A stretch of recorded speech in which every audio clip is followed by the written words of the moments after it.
The party is not a party the way you remember parties, but 6 guys standing outside an apartment across from a pizza place, smoking and drinking 40s and talking in likes and dudes. And you fit in fine, although you can't remember when you gave Skeet your slippers, but he's wearing them. And you're in your socks, sucking that blunt like it can save your life. And you think of the guys in the office standing around the cooler and imagine your kids out here one day, generational losers smoking and talking about their dad who went in the tank after getting fired in the collapse of '08, or whatever they'll call it in the history books or the history MP3 files. And you don't want to entertain such grandpa thought, but you feel so old, underemployed, outdated, dead technology, scrap heap. Wait, Jamie interrupts the self-pity. Dude, aren't you like fucking starving? And the thing is, you are so starving. But maybe we're all starving, hungry for the warm lights and the tight aisles of nacho corn, sour cream, onion, and chive. And where else can you find the hungry? A community of hungry. Here. So you follow the dude in the tricked-out Festiva to another 7-Eleven. Just like your mother feared, and here you are, stoned. And yes, in a perfect world, you could always find a regular grocery open at this time, but there's simply going to be times when you have to go out into the world, into dark and uneasy places, and so you go straight to the freezer case, to a meat bean burrito which you tear into and unwrap and microwave, watching that thing turn under the light like baby Jesus in an incubator. And that's when Skeet freaks, completely loses it. Turn it off, man. Turn the nukes off. They're nuking us all the time, irradiating us, turning us into nuclear zombies.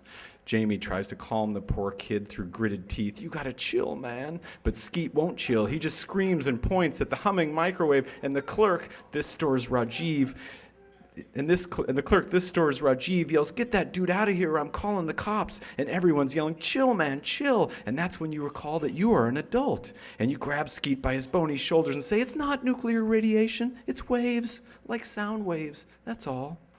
Tiny waves. Good vibrations, man. Microwaves. See?" And the microwave beeps and Skeet looks over and smiles. He nods. It's gonna be okay.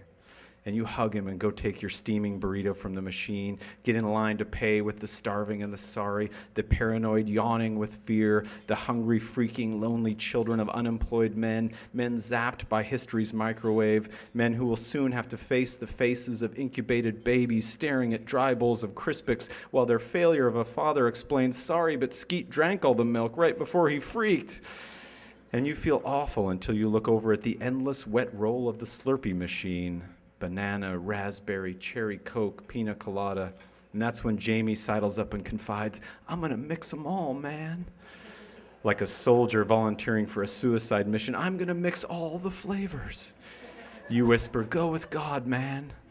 And when it's your turn in line, you're staring at your watch, trying to recall what the numbers mean. 4:30. You can still make it home to watch the kids' last hour of sleep. And that's when you realize, hey, this is where they sell more milk. But it's like $9 a gallon. You lug it to the kitchen, jug in the fridge, haunt the kids' bedroom doorways, wishing you could keep them safe. Even Kafka said there was hope, just not for us. The babies stir. Of course there will be another 7-Eleven. Nothing you can do. It's their world now, this hard, hard world. And even if the dawn is just one more to dust, you're okay with that because you know what? That was a great goddamn burrito. Thank you.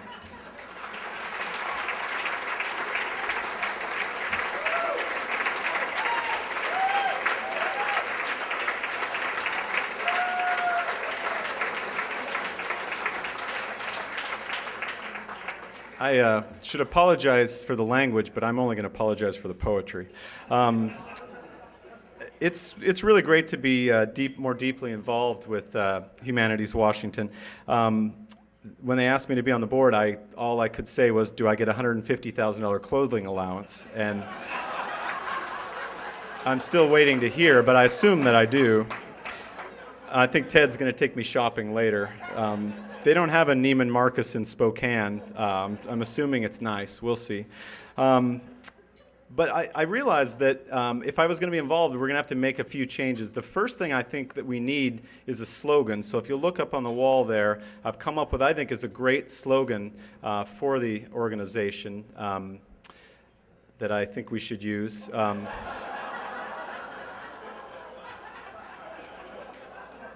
And you guys can have that. I mean it. That's free. And the second thing that I think we might want to have is a mascot. And so I've gotten us a mascot too. And I kind of feel like we should use a live one because a person in that costume is going to have a lot of trouble doing flips and stuff with the little flippers and things. And I thought we could maybe somehow get the live one to like traverse the waters of Washington on a kind of fundraising mission, like down the Spokane River, through the Columbia, up. We'd have to portage around some dams. Maybe we could, have him follow a boat where we're dragging a fish or something. I'm not sure how it's going to work, but I think it'll work. And I actually combined the two images in the next one here, which I think would work. But the really brilliant thing that I came up with, and I'll tell you how I came up with it. This is a little embarrassing, but a while ago, this has happened to me twice actually.